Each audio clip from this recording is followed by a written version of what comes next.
You sit down to do something important.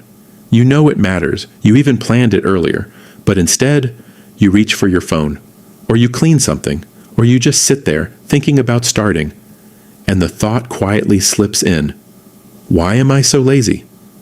But what if that's not true? What if you're not avoiding the task, but something the task makes you feel? It doesn't look dramatic from the outside, just small delays, tiny detours. I'll start in 5 minutes. Let me check one thing first. But those 5 minutes stretch, and suddenly the day feels heavier. You didn't do the thing again. This pattern starts shaping how you see yourself.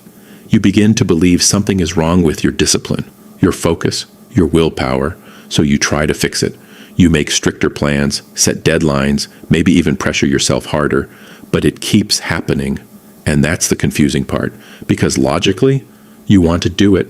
Emotionally, something pulls you away. Over time, this creates a split. The version of you that plans and the version of you that avoids, and they don't feel like the same person. This doesn't just affect productivity, it leaks into your identity.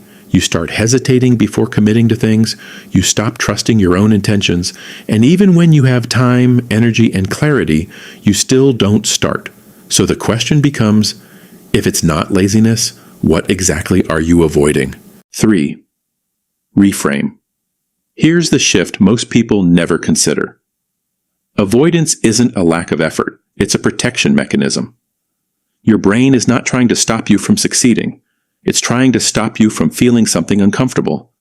Because from the brain's perspective, emotional discomfort can feel like a threat. So instead of pushing you forward, it quietly redirects you, not away from the task, but away from the emotion attached to it, which means your procrastination isn't random, it's precise. It's targeting one specific feeling, and until you see that feeling clearly, the pattern won't change. 4. Psychological mechanism. To understand this, you need to look at how your brain processes tasks. Every task isn't just a set of actions, it's also linked to an emotional prediction.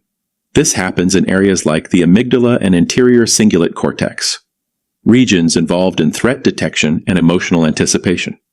Before you even begin, your brain runs a quick simulation. What will this feel like? If the predicted emotion is neutral or positive, you start easily. But if the prediction includes discomfort, like shame, frustration, or self-doubt, your brain flags it. And here's where something subtle happens. Instead of saying, this task might feel uncomfortable, your brain translates it into action. Avoid this. This is called experiential avoidance in psychology. You're not avoiding the task itself. You're avoiding the internal experience tied to it. Here's the metaphor. Imagine touching a stove once and getting burned. Now, even seeing the stove creates tension. Not because the stove is dangerous right now, but because your brain remembers the feeling, so it pulls you back. Tasks can work the same way, not physically painful, but emotionally charged, which is why something simple, like sending an email, starting a project, or making a decision, can feel strangely heavy. Because your brain isn't seeing the task, it's seeing the emotion attached to it. And that emotion is what you're avoiding. But what emotion is it exactly? That's the part most people never stop to look at. 5. Practical framework. This isn't about forcing discipline. It's about identifying and working with the emotion underneath. Here's how you start shifting that pattern. 1. Name the exact emotion before the task. Before you begin, pause. Ask yourself one simple question. What do I expect to feel if I do this? Be specific. Not just bad or uncomfortable. Is it shame, boredom, fear of doing it wrong? Why it works. Labeling emotions reduces amygdala activation and increases activity in the prefrontal cortex. In simple terms, naming the feeling makes it less overwhelming. Real-life example. You avoid starting a project. When you pause, you realize it's not laziness, it's fear that your work won't be good enough. That clarity changes how you approach it. 2.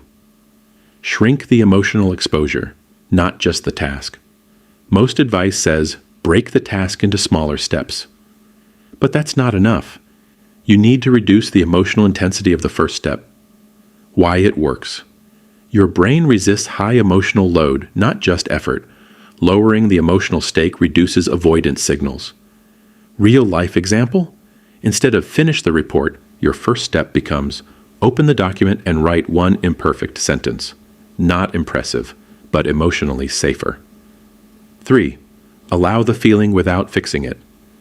This is where most people struggle. When discomfort appears, your instinct is to escape it. But what if you didn't? Why it works. Avoidance strengthens emotional sensitivity, but allowing the feeling without reacting reduces its intensity over time. This is based on exposure principles in behavioral psychology. Real-life example, you start working and feel anxious. Instead of stopping, you continue for 2 minutes with the anxiety. You don't solve it, you just let it exist. And something subtle happens.